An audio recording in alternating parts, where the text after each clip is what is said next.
Hey everyone, this is an Oakland story. Listen, it's from the Democratic National Convention right now.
At this moment, 109 treasured human beings are being held hostage by Hamas in Gaza. They are Christians, Jews, Muslims, Hindus, and Buddhists. They are from 23 different countries. The youngest hostage is a 1-year-old red-headed baby boy, and the oldest is an 86-year-old mustachioed grandpa. Among the hostages are 8 American citizens. One of those Americans is our only son. His name is Hersh. He's 23 years old. And like Vice President Kamala Harris, Hersh was born in Oakland, California. Hersh is a happy-go-lucky, laid-back, good-humored, respectful, and curious person. He is a civilian. He loves soccer, is wild about music and music festivals, and he has been obsessed with geography and travel since he was a little boy. His bedroom overflows with atlases, globes, maps, and National Geographic magazines. On October 7th, Hersh and his best friend, Honor, went to a music festival in the south of Israel. It was advertised as celebrating peace, love, and unity. They also went to celebrate Hersh's 23rd birthday. As rockets began to fall, Hersh, Honor, and 27 other young festival goers took refuge in a 5-foot by 8-foot bomb shelter. Terrorists began to throw grenades into the shelter. Honor stood in the doorway and repelled 7 of those grenades before the 8th one killed him. Altogether at the Nova Music Festival, 367 young music lovers were killed. This was just one of the many attacks on neighborhoods and communities in southern Israel on that terrible day.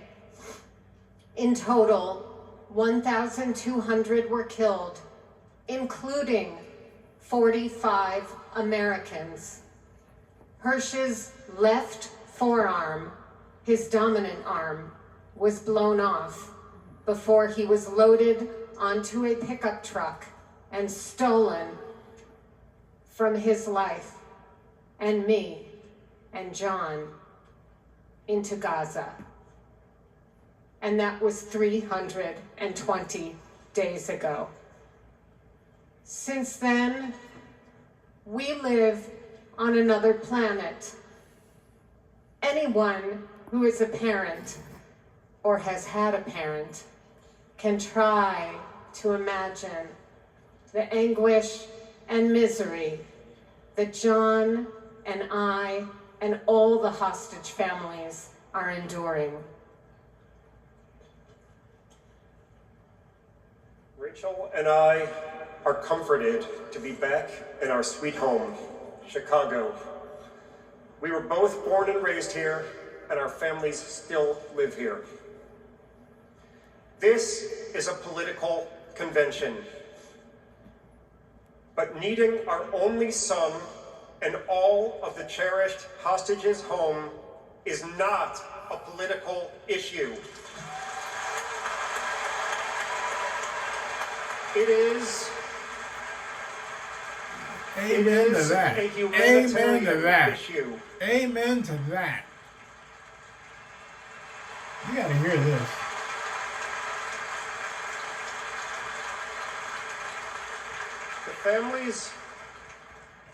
The families of the American 8 hostages meet every few weeks in Washington. We're heartened that both Democratic and Republican leaders demonstrate their bipartisan support for our hostages being released. We've met with President Biden and Vice President Harris numerous times at the White House. They're both working tirelessly for a hostage and ceasefire deal that will bring our precious children, mothers, fathers, spouses, grandparents, and grandchildren home, and will stop the despair in Gaza.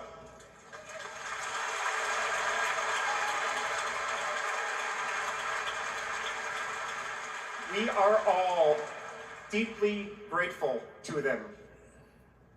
We're also profoundly thankful to you, the millions of people in the United States and all over the world who have been sending love, support, and strength to the hostage families.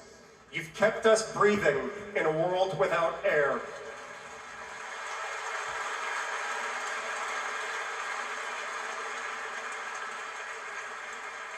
There is a surplus of agony on all sides of the tragic conflict in the Middle East.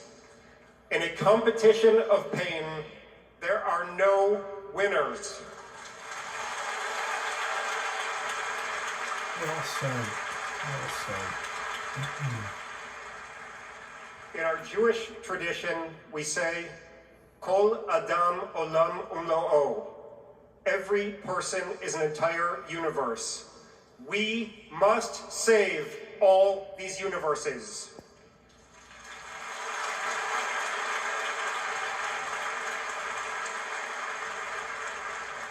In an inflamed Middle East, we know the one thing that can most immediately release pressure and bring calm to the entire region. A deal that brings this diverse group of 109 hostages home and ends the suffering of the innocent civilians in Gaza.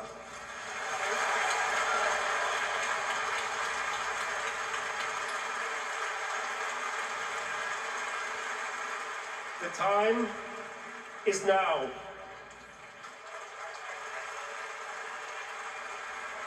Hersh, if you can hear us, we love you. Stay strong. Survive. Bring them home.